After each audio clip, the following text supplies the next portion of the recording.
Hey guys, if you have a lot of green waste to clean up from your backyard, or you have a bunch of branches or twigs to clean up, so here we have a choice here. So you can have, say, this little compact chipper. It can handle most of the green waste from your yard.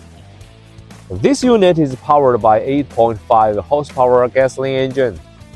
Here you see this hopper, and you put all the green waste into this hopper, and it will be dragged automatically and turn all of them into chips.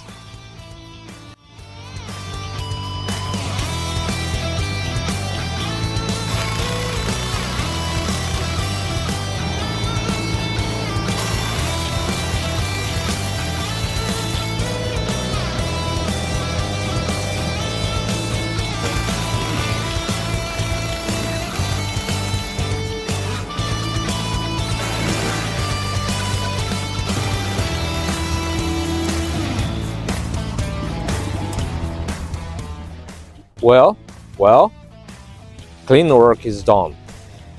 We have got a very nice chips. Look at these chips. And you can do a lot of choices. Like you can compose them, or you can just do the mulching or your garden. Compost mulching. What a modern life you have. Thank you.